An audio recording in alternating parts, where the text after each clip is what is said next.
경찰서를 찾은 한 남자. 아니 뭔가 지금 억울한 일이 있나요? 사기당했다고 해서 관리소장이 횡령했다 뭐했다 그거 줘야 되나 정신이 없었지 사실 어떻게 보면. 아파트 관리비를 횡령했다는 관리소장. 그런데 착하고 얌전하고 그냥 굵직하고 여자니만 남자 2만 원 훔쳐를 차려놓고 이 아파트 깨끗하게 이러고 마시고 어떻게 살아나. 사건은 예고 없이 찾아왔습니다. 혹시 관리소장이 숨진 건가요, 이거? 뭐 취재하러 왔다고? 뭐 잘못된 거 있어요? 그 당신도 뭐 수사야? 이거 수사가 아니야? 너무너무 비통하고 원통하고 오죽하면 고인이 눈을 못 감으셨다고 해요. 이게 나만 알고 있어야 될 상황은 아닌 것 같아. 나중에 문제 생기면은 머리 아프다 머리 아파. 참혹한 현장에 어떤 비극이 숨겨져 있는 걸까요? 눈물이 고인 채 세상을 떠났답니다. 유독 겁이 많았던 막내딸 경숙 씨. 치매에 걸린 구순의 노모는 막내딸이 고혈압으로 숨졌다고 알고 있습니다. 아이고, 자식을 앞서 보낸 부모의 심정이 오죽할까요, 정말. 왜 나를 두고 가니? 왜 나를 두고 가? 아이고, 엄마 그만 우셔야지. 아이고. 자신의 일을 자랑스러워하며 홀어머니를 극진히 모셔온 효녀였습니다. 90된 어머니를 지가 시집도 안 가고 자기가 모신다고 해가지고 지가 모신 거예요. 끝까지. 진짜 살라고 노력하는 사람 같아요. 그 아파트 관리소장 하면서 온갖 다 추모를 당하면서 정말 너무 억울하게 내 동생은 당했어요. 가족을 위해, 주변을 위해 평생 헌신만 했습니다. 6년 동안 한 아파트 관리소장으로 일해왔다는 경숙 씨. 사건이 벌어진 곳은 놀랍게도 그녀의 직장이었습니다. 아니, 뭔가 업무중에 무슨 일이 있었나 봐요. 그러게요. 이게 도대체. 나도 빨리 이래버려야지. 나 지금 이거 보세요. 지금 약 사먹고 있어. 약 사먹고 지금. 사건을 목격한 이후 악몽에 시달리고 있다는 주임. 함께 일하던 바로 저 자리에서 끔찍한 일이 벌어졌답니다. 아침 8시 40분까지 같이 회의하고 경비 아저씨랑 그리고 40분경에 같이 나갔어요. 일이 있어가지고 뒤에 이제 그런 사건이 난 거죠. 혼자 이제 계실 때. 그날 관리소장에겐 무슨 일이 있었던 걸까요? 이게 음성이랑 다 되는 CCTV거든요. 네네. 이게 CCTV예요? 뭔가 불안했던지 얼마 전 직접 CCTV까지 달아놨다는 관리소장. 사건은 그녀가 CCTV 긴급 녹화 버튼을 누르면서 시작됐습니다. 이른 오전부터 외부 회계 감사가 한창입니다. 외부 일을 마치고 돌아온 주임도 밀린 업무를 시작합니다. 평소와 다름없는 평범한 일상이었습니다. 여기까지는 그냥 일상이에요. 네.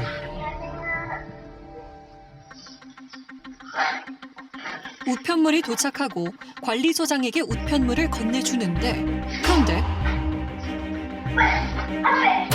왜? 무슨 일이, 왜요?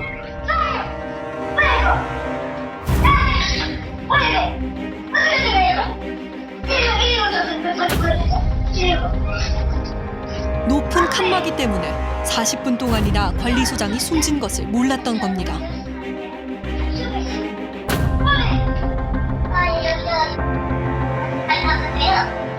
네, 여기 사람 있었어요. 여기 연수 같아요. 지금 선생님, 피해를 선생님인데, 누구세요? 지금 숨 쉬세요? 안 쉬신 것 같으세요? 신고 접수 10분 뒤 구급대원이 도착하고 술 양은 많았죠. 얼굴 쪽이랑 그 머리 부분, 그 상체 부위 쪽으로 많이 이렇게 있어가지고 혼자 파악하다가 그 목 부위에 좀 자상이 많은 상태였어요. 피해자의 목을 집중적으로 공격했다는 범인. 그날 아침 그녀와 마지막까지 연락이 닿은 건 주택관리사 동기였습니다. 제가 9시 42분에 카톡을 이경수 소장한테 보냈는데 확인을 했더라고요. 그 다음 저희 동기 소장이 10시 15분에 카톡을 보냈는데 그때는 확인을 안 한 거로 하긴 대략적으로 10시가 아닐까라고 추정하고 있고요.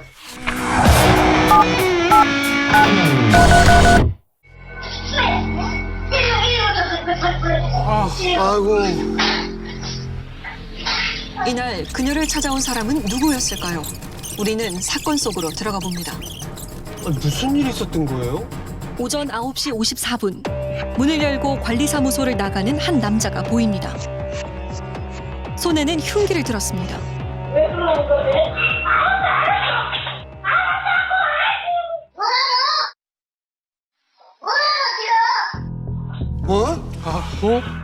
살인을 저지른 사람은 놀랍게도 이 아파트의 입주자 대표회의 회장. 입주자 대표였다고요?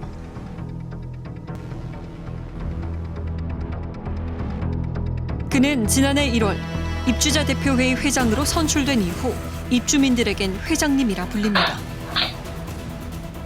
그는 범행 이후 가방까지 메고 유유히 현장을 빠져나가는데요. 여유로운데요? 살인한 사람 같지가 않아요. 아니, 이거. 지금 손에 흉기를 그대로 들고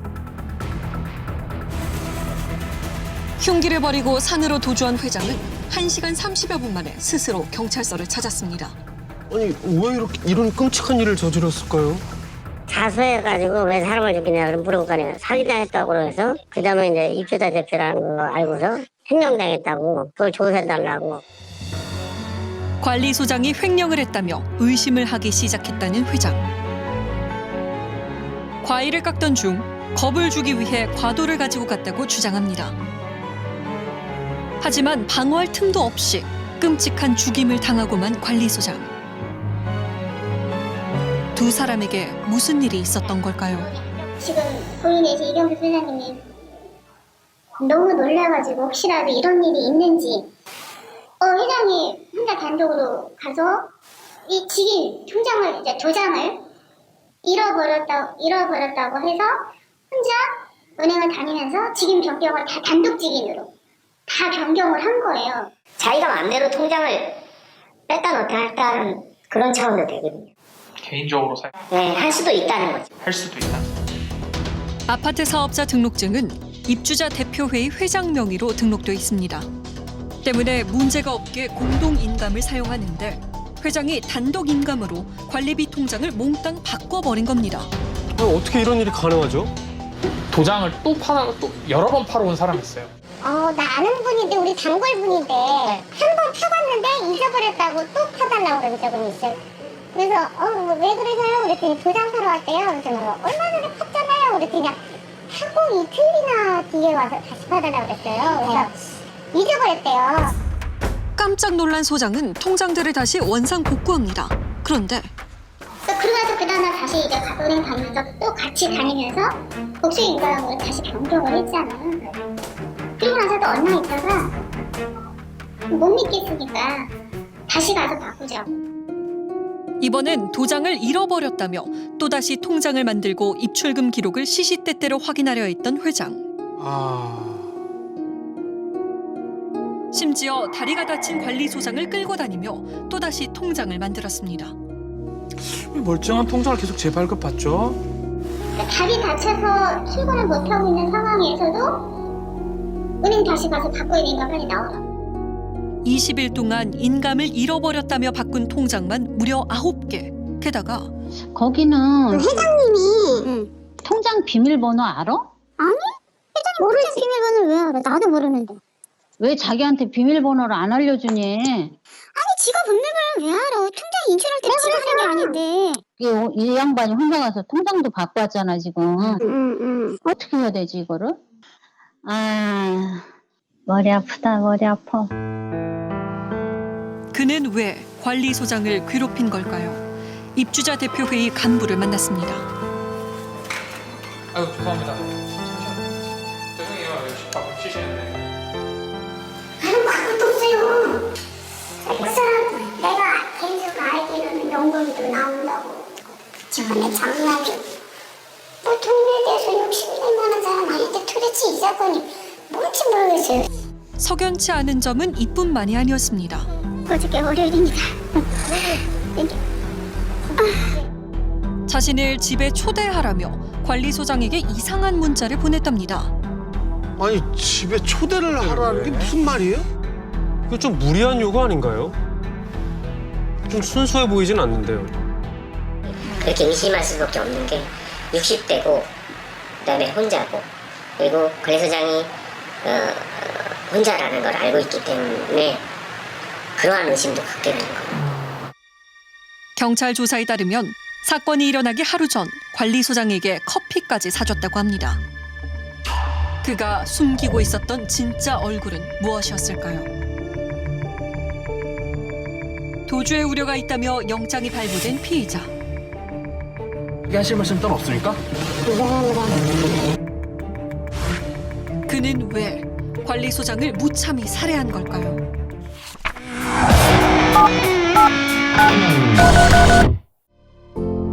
(294세대) 입주민이 거주하는 이 아파트는 관리소장이 격리 업무까지 보며 최소한의 직원들로 운영됐습니다.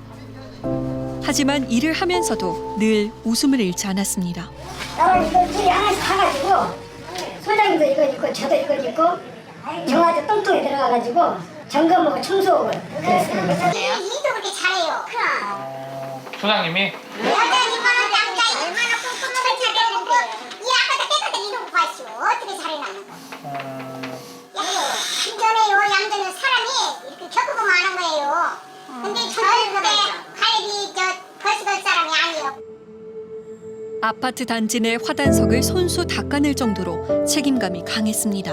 아주 그냥 똑부러지게 일 잘하는 분이었네요. 그러니까요. 평생을 일만 해서 가족들에겐 늘 아픈 손가락이었던 관리소장. 가보니까 이런 데가 있는 거야. 그 언니 점심 때 연락하지 마. 나 잠깐 쉬어야 돼. 이것도 내가 준 옷을 가지고 이렇게 둘둘둘 말아갖고 베개처럼 해갖고 이렇게 쉬고 있더라고요. 가슴 아파갖고. 그녀가 지친 몸을 잠시 뉘우던 곳은 사람들의 발밑이었습니다. 여기에요? 네. 난방도 되지 않는 차가운 콘크리트 공간. 따로 휴게실도 없었나 봐요. 테이프를 돌돌 말아 만든 베개로 쪽잠을 청하곤 했습니다. 최근엔 혈압약을 먹는 것뿐 아니라 탈모 증세까지 겪었는데요. 수직 관계가 돼버리는 거예요. 내가 관리비를 냈으니까 너는 내 그 부하 직원처럼 생각을 하는 거죠. 그래서 뭐 가불도 아니고 병정쯤 되는 거예요. 아침에 뭐 새벽에 일을 나가는 그런 일을 하는가 봐요. 근데 엘리베이터가 고장이 나서 저면서 며칠을 동생을 쫓아다니면서 그거 손해배상을 해라. 알바비를 소장이 줘야 된다. 이렇게 얘기를 했다고 그래요. 그래서 관리소장을 찾아와 이상한 갑질을 해댔다는 회장. 회의할 때마다 자료가 나오잖아요. 직원들 임금이라든지 이런 내역서들이 나오니까 그런 거 가지고 자꾸 왜 우리 아파트는 이렇게 많이 지출을 하느냐, 뭐 4대 보험을 어떻게 이렇게 해주냐. 시시때때로 관리소장이 횡령을 한다며 온갖 트집을 잡았습니다. 입주자 대표는 좀 어떤 사람이에요? 그냥 우리 알고라도 그냥 평범한 사람. 뭐 만나면 인사 정도 하고 그 정도. 대체 그는 어떻게 한 아파트의 입주자 대표회의 회장까지 될 수 있었을까요? 여기는 하려고 하는 사람들이 없어. 어떤 경위로 이렇게 그럼 추천하게 됐다는 거예요? 뭐 사람 댐댐이 보고 한다. 아니요, 그건 따지도 않고 뭐 사람 겉으로 봐서 그게 나타납니까? 그러니까 여기 이제 여기 사는 주민이고 그러니까 이제 당대표 좀 하십시오 이제 그렇게 이제 권유를 하겠죠. 누군가의 추천에 의해 회장으로 선출된 피의자. 사람들의 무관심 속에 권력을 등에 업은 그는 관리소장이 횡령을 했다며 괴롭혀왔습니다. 하지만 감사 결과 횡령은 없었습니다. 모두 이 남자의 거짓말을 한 거네요. 정말 화나는데요. 그렇네요. 오죽 답답했으면 감사를 하자고 그랬어요, 관리소장이. 아직도 본인이 뭐 사기 피해자다 이렇게 이야기를 해요. 그래요. 뭐 엉뚱한 소리래요. 그러니까 참 사람 하나 입주자 잘못해가지고 억울한 사람만 사망한 거죠. 사람이 크게 반성을 해야 되잖아요. 잘못하고 죄를 졌다고 그랬는데 조금 그런 것도 크게 반성하는 의미는 없다 그럴까. 가족들은 경숙 씨가 저 사진 속 모습처럼 웃으며 돌아올 것만 같습니다. 열심히 아등바등 살아온 56의 삶은 한 줌의 가루가 되었습니다. 세상에 저거밖에 안 남았어.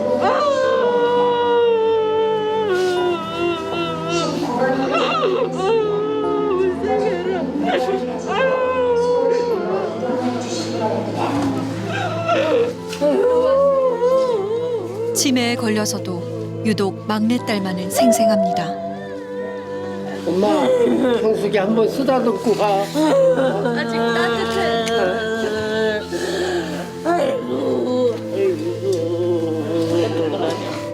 심장이 뛰는 듯 아직도 따뜻하기만 한데 어떻게 내 딸을 보내야 할까요? 전문가들은 피의자가 범행을 계획했을 거라 말합니다. 이게 어찌됐든 이 사람의 모든 지배적인 사고방식은 상대방을 의심하는 겁니다. 이게 지책을 가지게 되면서 마치 그것이 어떤 큰 권한을 가진 것처럼 자기 스스로를 이렇게 자존감을 높여버리는 이런 상승작용을 했을 것으로 보여지는 겁니다.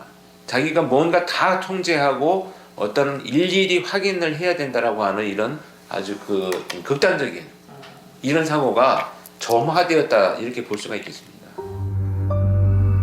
한평생 혼자 살아왔던 그가 어느 날 입주자 대표회의 회장이 되어 많은 권한을 얻게 되자 아파트에 이어 관리소장까지 모든 것을 지배하려 했던 것.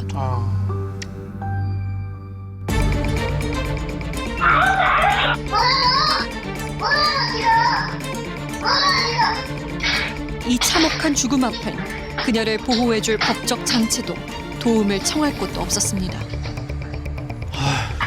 아니 진짜 이 정도면 도움이 절실히 필요했던 상황이네요. 취재가 계속되고 누군가가 피의자의 집을 찾아왔습니다. 피해님, 저기 가서 피해님. 누구죠? 왜? 가해자 차에서 누가 내린 것 같은데? 저 사람이야? 네, 저 사람이에요. 우리 제작진이 지금 따라가고 있죠, 급하게. 혼자 산다는 회장과는 어떤 관계일까요? 안녕하세요. 말씀 좀 네. 씨랑 어떻게 지인이에요. 지인이세요? 형제분 되시죠? 형님 되세요? 네. 아, 형님 안녕하세요. 저 MBC 실화탐사대팀에서 나왔어요. 지금 저도 지금 오늘 지금 가는 거예요. 지금 경찰서 가시는 거예요? 네. 무슨 일인 건지 이게? 그건 찾아보래. 지금 같이 그런 지 한 몇 년 떨어졌기 때문에 연락 안 막내라니. 동생이랑 연락 잘 안 해요. 본지 몇 년 됐죠. 형이 왜 그랬다는 거예요? 뭔 사정이 있었는지 또 뭐 그렇겠죠. 동생은 형을 만나러 간다며 황급히 자리를 떴는데요. 며칠 뒤 제작진에게 직접 전화를 걸어왔습니다. 봤을 적에는 이상하게 뭐 신용불량 뭐 세금 계산하는 사람 다 올라오더라고요. 아니 이런 걸 사건 났는데도 무슨 세무처리라든가 이게 계산을 하려고더라고. 그럼 지금 이 상황에서 뭐 나중에 나와서 신용불량 뽑히셨겠어요. 그런 얘기 보면서 좀 황당하더라고요. 뭐 다른 얘기 없어요. 왜 그러느냐 그랬죠. 그러니까 형이 미안하다고 나중에 미안하다고 좀 나한테 변한 것보다도 피해 가족한테 사죄를 해야죠. 검찰 송치가 되는 날까지 자신이 납부할 세금과 국민연금 걱정을 했다는 피의자. 그가 범행을 저지른 또 다른 숨겨진 이유가 있을까요? 내가 볼 때는 피해자가 참 고생을 많이 했을 것이다. 왜 답답하니까 이렇게 말하자면 피해자가 설명을 또 이렇게 할 거 아닙니까? 이 뭐 주택관리사법상 어쩌고 해야 된다고 뭐 하다 보면 또 이해를 못하고 또는 이렇게 그런 걸 무시한다고 착각하는 거예요. 무시하는 게 아니고 피해자가 설명을 이렇게 잘해주는 건데 전 자기의 생각대로 안 되니까 이 사람은 말하자면 무시한다는 식으로 착각을 하는 거야. 착각 자기가. 분명 막을 수 있는 죽음이었습니다. 하지만 그 누가 관리소장을 도울 수 있었을까요? 그 전에 소장님들이 뭐 그런 얘기를 하시더라고요. 뭐 소장은 파리 목숨이다 이렇게 얘기를 하고, 그러니까 신분 보장이 없다 보니까 회장님이 마음에 안 들면 바꿔주세요. 뭐 이렇게 하면 언제든지 바꿀 수 있는 사람들이라고 생각을 하는 것 같아요. 그녀가 세상을 떠나고 피해자를 위로하는 추모자가 열렸습니다. 그녀의 죽음이 헛되지 않게 동료들은 주택관리 업무 종사자에 대한 갑질 방지와 인권 보호를 위해 이경숙법을 제정하자며 목소리를 높였습니다. 누님 보이세요? 누님의 억울함을 풀어드리기 위해서 이렇게 동료들, 선배님 그리고 친구들이 모이셨습니다. 다시는 이렇게 억울한 죽음이 없도록 하겠습니다. 그렇게 그녀의 마지막 가는 길은 외롭지 않기를 바랍니다.